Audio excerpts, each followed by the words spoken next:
Saludos, muy buenas tardes, sean todos bienvenidos y bienvenidas, como no, un programa más de los profesionales de Canal 4 TV. Acercarle a ustedes el mundo profesional es uno de nuestros objetivos y llevarle a ustedes la máxima información. Y en este caso, en el programa de hoy, vamos a tener información que ustedes lo palpan, porque vamos a hablar de lo laboral. Para ello tenemos con nosotros a don José Ramón Damaso, es presidente del Colegio de Graduados Sociales de Gran Canaria y Fuerteventura. Muy buenas tardes, sea usted bienvenido. Hola, buenas tardes, ¿qué tal? ¿Cómo estamos? Pues muy bien, con poco calor, pero bien.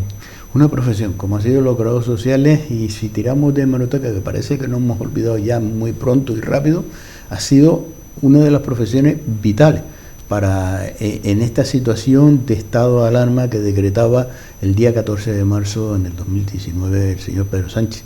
Efectivamente, nosotros fuimos considerados de las profesiones esenciales en el Real Decreto famoso del año 2020, tras el estado de alarma. Fuimos considerados profesión esencial, y yo siempre he dicho, y en todas las entrevistas que me han hecho, que más que esenciales éramos fundamentales en aquel momento, porque teniendo en cuenta que casi el 60 o 70% del tejido productivo español son pequeñas y medianas empresas, detrás de cada una de ellas hay un graduado social o un profesional que les asesora. Entonces, si no trabajábamos para darle el servicio a estas pequeñas y medianas empresas, pues el caos hubiese sido total y absoluto desde el punto de vista jurídico, desde el punto de vista técnico y desde el punto de vista económico para las empresas. ¿Ha cambiado la situación? Mire, la situación digamos que ha mejorado, pero la situación económica y el ambiente económico es sustancialmente parecido a lo que pudiéramos, sobre todo en el caso de la incertidumbre, a lo que vivimos casi todo el año 2020. Es cierto que ahora las restricciones se han quitado, que el estado de alarma ha desaparecido, pero yo creo que no se ha afrontado una desaceleración adecuada del estado de alarma. Es decir, el estado de alarma se quitó de la noche a la mañana, la mascarilla, sin pensar en lo que podía pasar al día siguiente. Creo que ha habido una falta de previsión importante. De hecho, ahí está la subida de contagios, de hecho está ahí que los tribunales superiores de justicia están denegando las restricciones, y yo creo que el Estado aquí, creo que lo que le interesó era intentar reactivar esto de una manera rápida, y lo que hizo fue quitar las medidas de contención que hemos visto que algunas de ellas eran inconstitucionales por la reciente sentencia del Tribunal Constitucional, pero creo que tenía que haberse adoptado medidas suficientes, y tiempo tuvieron, porque bastaba con cambiar la ley, una ley o dos leyes de sanidad, de ordenamiento, para que la pudiera tener encaje jurídico constitucional para poder tomar medidas, ¿no? Pero bueno, tenemos que seguir combatiendo con lo que tenemos. Esto es como una partida de cartas. A usted será muy inteligente, pero va a jugar la partida con las cartas que le pongan. Fuera de esas cartas no puede hacer nada. Y es lo que tenemos actualmente y lo que estamos haciendo. Con el COVID estaba también, pero con el COVID lo hemos conocido más, los ERTE. Bueno, los ERTE existían desde el año 2012, como hemos dicho muchas veces, y el año pasado creo que aquí también lo comentábamos. Y el ERTE es una figura jurídica que era como el patito feo de la casa en los ámbitos de toda la flexibilidad externa e interna que tenían las empresas, pero se ha convertido en el protagonista de la serie, ¿no? Entonces, los ERTE han pasado a formar parte de nuestra vida, y parece que se descubrió en el año 2020, pero ya existían. Lo que sí es cierto es que los ERTE, esta modalidad de ERTE, que no era la que pensaba el legislador inicialmente, pues sí es algo más novedoso, y que también el legislador y el gobierno lo ha querido flexibilizar, porque si no hubiésemos caído en picado en todo lo que es el tejido productivo. Afortunadamente, actualmente seguimos en el estado del ERTE prorrogado por el Real Decreto 11/2020 del 27 de mayo hasta el 30 de septiembre, y se prevé o se presume que va a seguir hasta el 31 de diciembre de 2021. Yo entiendo que es necesario, y aparte de que es necesario, la previsión que hacemos muchos profesionales, que por lo menos hasta después de Semana Santa del 2022, si se contiene progresivamente, están vacunados progresivamente toda la población, no se va a poder volver a índices al menos parecidos a los del 2019. Lo que sí es cierto es que, como en todo, tanto las empresas, no solo digo el gobierno, sino las empresas como el gobierno siempre están en un minuto de descuento para tomar las últimas medidas. Y creo que eso no es adecuado. Yo creo que habría que sentarse con tiempo, remodelar el tránsito de las empresas a partir del día 1 de octubre y pensar en qué va a pasar el día 1 de octubre y si la empresa puede soportar continuar en ERTE hasta el 31 de diciembre para reactivar su empresa. Porque hay empresas que simplemente se han metido en el carril del ERTE y se han dejado de estar, han seguido en el carril, no han hecho nada. Entonces las empresas tienen que saber qué voy a hacer el día después. Ponerse en esa situación porque si ya sabes que el día después no vas a reactivarte, para mí es una incongruencia que sigan en el ERTE. Pero en este caso, ¿en qué situación se encuentran los ERTE? Porque en su momento, cuando se decretaba el estado de alarma, los ERTE pasaban a una modalidad que no consumía paro para esos trabajadores y trabajadoras que estaban en ERTE. ¿Actualmente consume paro? ¿No consume paro? Bueno, el Real Decreto 30/2020, el artículo 8.7, hablaba de que durante esté la situación de ERTE derivado del COVID-19 no se consume desempleo, ¿vale? Pero esto va a cambiar a partir del día 1 de octubre del 2021 si no se cambia, porque por una disposición del Real Decreto 11/2021 pues se ha modificado, pero con dos excepciones claras.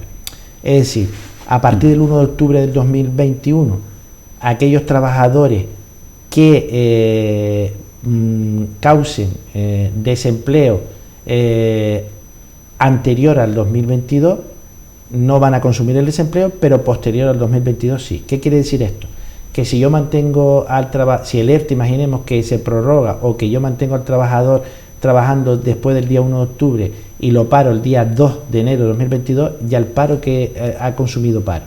Si lo paro antes del día 1 de enero de 2022 no ha consumido paro. ¿Cuándo tampoco se consume paro? Cuando causo del derecho, imaginemos que yo reincorporo al trabajador y lo tengo trabajando y causa baja por despido o por extinción objetiva a partir del 1 de octubre de 2026, tampoco se consume el paro. Pero en el itinere del 2 de enero del 2022 al 30 de septiembre del 2026 se consume el desempleo.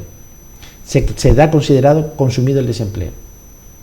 Por lo cual va a haber situaciones... Va a situaciones excepcionales. A ver, lo que se pretende con esto, en cierta manera, es lógica y coherencia con lo que se viene haciendo con los ERTE, que es que mantener el empleo. Entonces esto es un poco también de una situación que genera ciertas dudas entre los empresarios y entre los propios trabajadores, porque se ha vendido a bombo y platillo que no se consume desempleo. Había hecho usted mención de alargar los ERTE y llegar al 2022. Se habla incluso el 2023. Hombre, yo si llegamos con los ERTE al 2023, entonces vamos a estar muy mal. Porque eso supone, ten en cuenta que el ERTE supone, por un lado, el pago de prestaciones de desempleo, ya sea parcial o sea total, por parte de los servicios públicos de empleo. Eso genera más gasto público y eso genera más deuda pública y eso genera un pic muy negativo. Estamos hablando de que estamos en una deuda pública casi del 125%, solo comparable con la época de posguerra civil española. Eso es mucho dinero. Y esa no es la estrategia para los que vinieron los fondos europeos, ¿vale? Los fondos europeos y todo este dinero que se va dando de Europa está precisamente para incentivar no el mantenimiento del empleo en sí, sino para incentivar la actividad económica y productiva, que ya con eso se deriva el mantenimiento del empleo. Y eso es muy importante tenerlo en cuenta.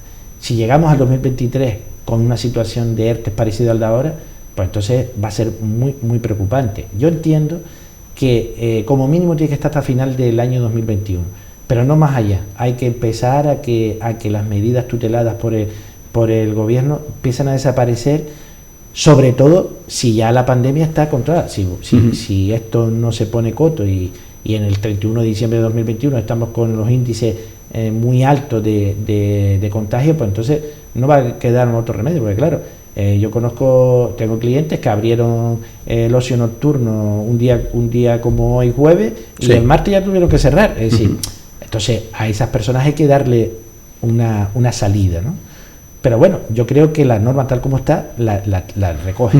Pero ¿en qué situación se puede encontrar, José Ramón, un empresario, por ejemplo, el ocio nocturno, ¿no? Cuando se le decreta y el gobierno dice, mire, el ocio nocturno se puede abrir, pero mire, el aforo es el que puede tener. Y el propio empresario hace sus números. Oye, yo con el aforo de tantas personas no es viable en mi negocio abrirlo, porque el coste que genera es mayor al beneficio que voy a tener, por lo cual es inviable y quiero mantener la empresa cerrada. ¿En qué puede afectar a esos empresarios en tomar esas decisiones? Bueno, vamos a ver, ten en cuenta que el empresario del ocio nocturno tiene un ERTE, normalmente tiene un ERTE por impedimento o limitación, y eso es, o un ERTE de los antiguos del Real Decreto de Estado de Alarma, y el empresario es el que toma la decisión de abrir o no abrir. Es decir, porque lo único que te está diciendo la norma es que ya se puede abrir, y usted como empresario sacará sus números, pues no me es rentable abrir, mantengo el ERTE hasta que esto se quite las restricciones, lo puede hacer sin ningún problema. El problema se plantea cuando el empresario desesperado, como es lógico, como vemos muchísimos empresarios, quieren tener actividad y quiere tener ocupado y quiere que sus trabajadores estén trabajando, se lanza a abrir, ¿no? Y le viene el palo de volver a cerrar. Entonces ese es el gran problema. Para esos empresarios, para sectores concretos, hay que repartir el dinero, hay que apoyar activamente, hay que evitar que las exoneraciones de impuestos de bienes inmuebles, de ciertas cuestiones, para que mantengan el trabajo. Y hay que también ser aquí bastante escrupulosos con todo, no solo con los empresarios y no solo con el gobierno, sino también con la ciudadanía. Es decir, hay mucho irresponsable, muchísimo irresponsable. Entonces, eso está dañando al resto de las personas, tanto a los que trabajan, a los que prestan servicio por cuenta ajena como por cuenta propia. Y hay mucho irresponsable en cualquier sitio y en cualquier orden de la vida. Y yo creo que hay que censurar a los irresponsables.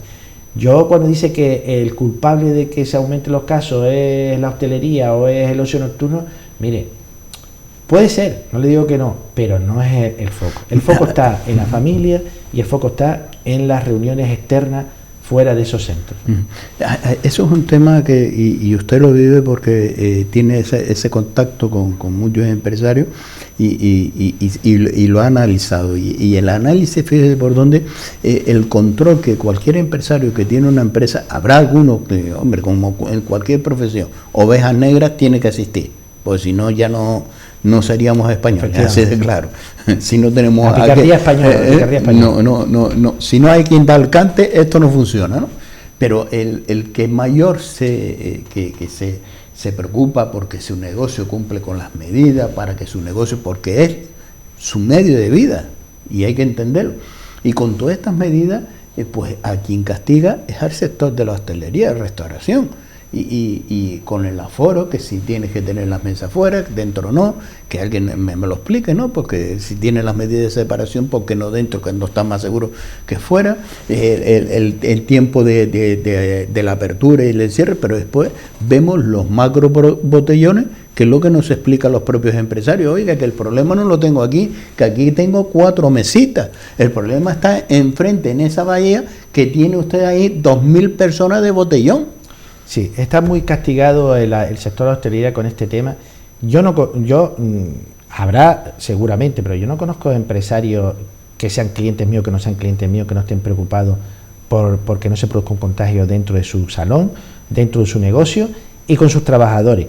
En el caso, por ejemplo, de nuestro despacho, nosotros nos gastamos una media mensual de 200-300 euros en productos para todos los trabajadores, mascarillas, y el control, tenemos un control exhaustivo de la entrada, y cada 3 meses, sin que lo pague el Estado, nosotros hacemos test de antígeno a nuestra gente, hasta que ahora empiezan a vacunarse, que ya están vacunándose, porque a nosotros nos preocupa que se contagie por su salud y que sea un foco de contagio al que venga a nosotros, al cliente que venga a nosotros, y tomamos unas medidas muy, muy exhaustivas, y eso que no tenemos una asiduidad de público como puede tener un hotel o como puede tener un restaurante, un bar, lo que sea.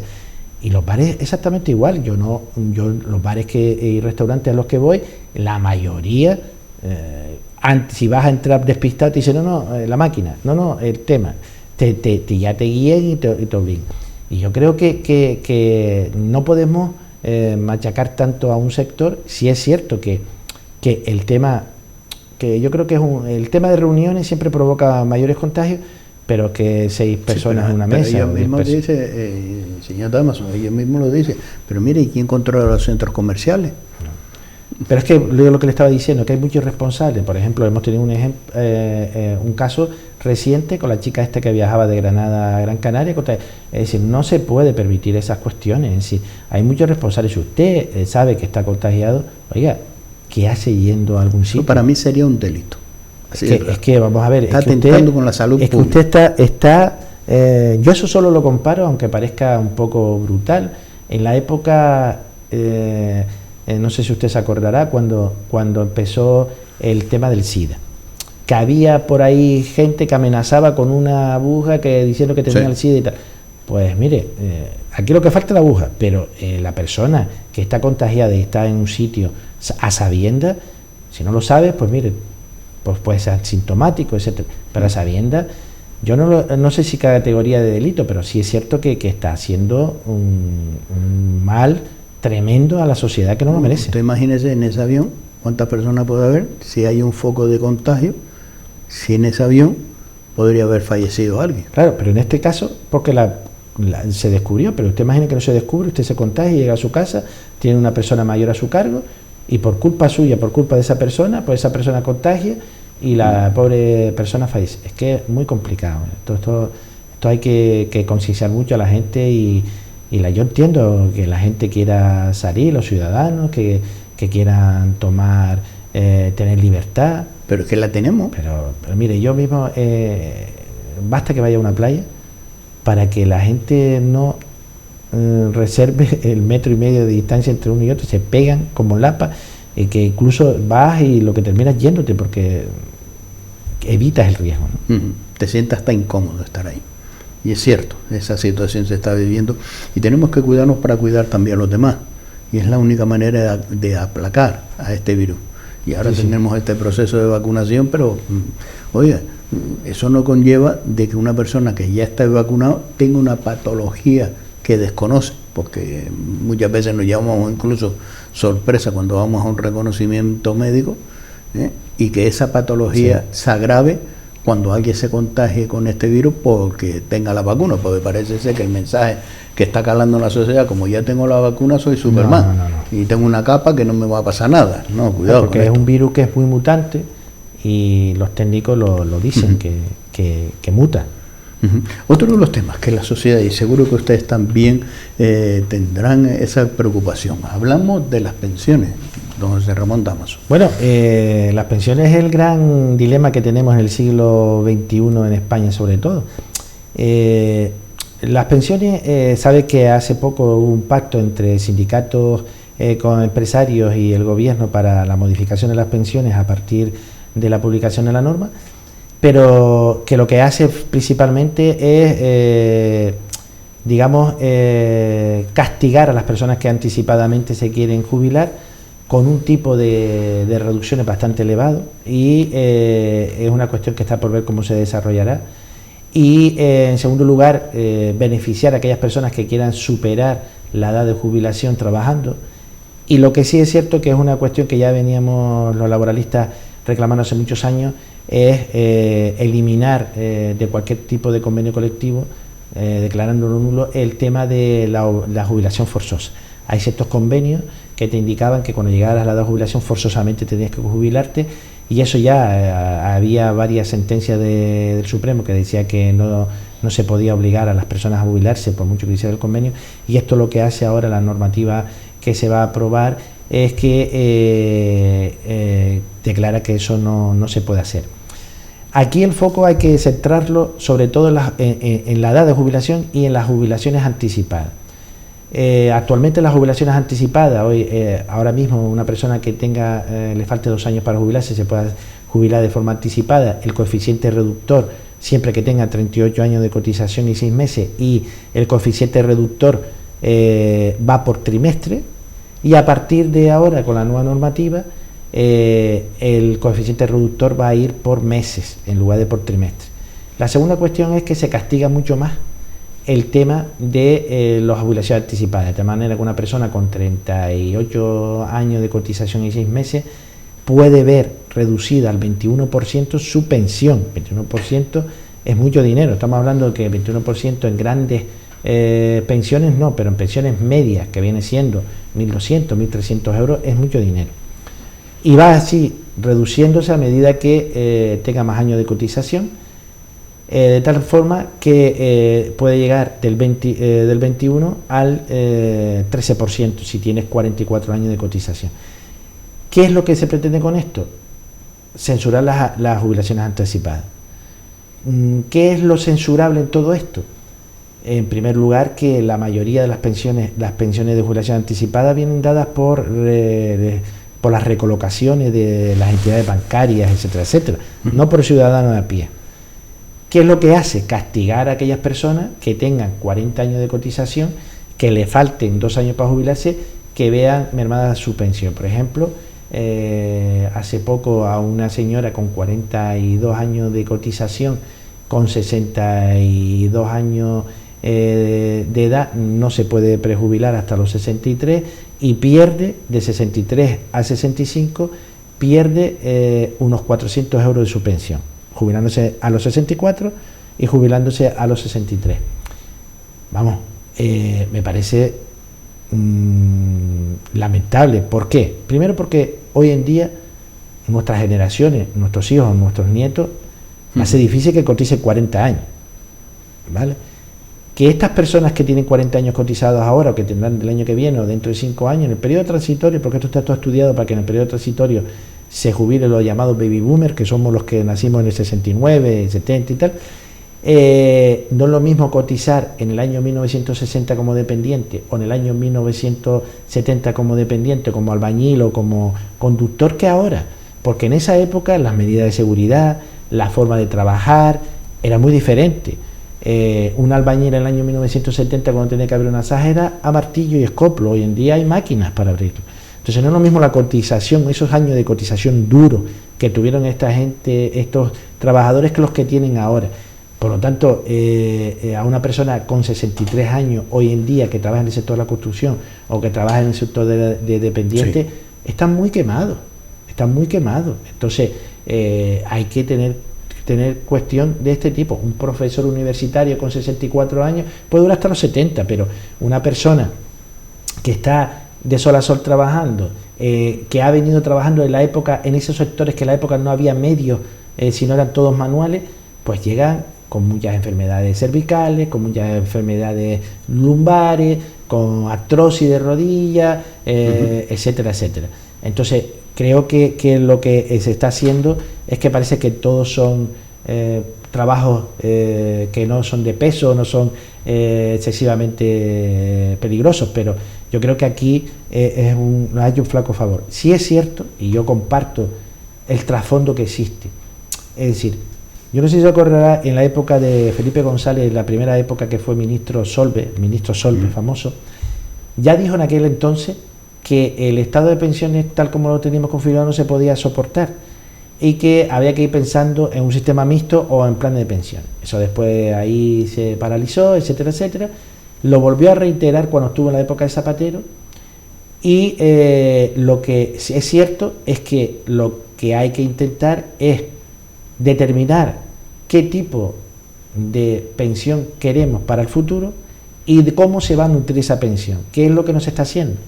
Lo que se hizo en el 2013 con Mariano Rajoy, lo que se está haciendo ahora es poner parches a algo, poner parches a un sistema de pensiones que no han sido capaces de sentarse y decir, vamos a ver las pensiones que queremos para el futuro, no acogerse a las pensiones, que queda muy bonito en un papel, a partir del año que viene o del año que se apruebe la norma, las pensiones se revalorizan con el IPC, perfecto. La jubilación anticipada vamos a censurarla, vale. Alargamos la vida de cotización, vale, perfecto. Pero ¿cuál es la pensión que queremos en futuro? Porque eso son medidas de parche, porque si tal como está la pirámide de población, cada vez hay menos personas trabajando, necesitamos mano de obra, ¿cómo se va a sostener esas pensiones del futuro? Las mías o la de mis hijos. Es decir, ¿cómo se va a hacer eso? Y todavía no se ha abordado ese tema. ¿Por qué tenemos miedo a ir a un sistema mixto? ¿Por qué tenemos miedo de plantearlo? ¿Porque eso va en contra del estado de bienestar? No, yo entiendo que no. Es cierto que de todo lo que cotiza el trabajador y cotiza las empresas, la tarta para repartir es muy amplia. Ahí va la asistencia sanitaria, ahí va el desempleo, ahí va el Fondo de Garantía Salarial, etcétera, etcétera. Todas esas cuestiones hay que replanteárselas, porque quizá a lo mejor hay que poner impuestos y que seguridad social sea seguridad social, solo jubilación, o sacar, como quieren hacer, y yo creo que también se debe hacer las pensiones de viudedad. ¿Por qué? Porque las pensiones de viudedad son pensiones que se nutren de un estado, de una situación de necesidad derivada del fallecimiento de una persona. Por lo tanto, desconectarla de lo que es las cotizaciones para mejorar el futuro. Y yo creo que aquí lo que hace falta es una voluntad y una intención de plantear el futuro de las pensiones de España sin atadura de ningún tipo, sin poner soluciones sobre la mesa, ¿no? Yo creo que en España hay muchos estadistas y muchos juristas de reconocido prestigio que probablemente cada uno de ellos tenga una idea. Lo que pasa es que son impopulares muchas de ellas, y si el hecho de yo decirle a usted un sistema mixto puede sentirse impopular. Pero vamos a retomar estos temas, nos vamos a ir unos minutos de publicidad y volvemos nuevamente y seguiremos hablando de estas vías, de estas pensiones que nos preocupan a todos. Pero será dentro de unos minutillos, nada más que lo que vamos a tardar.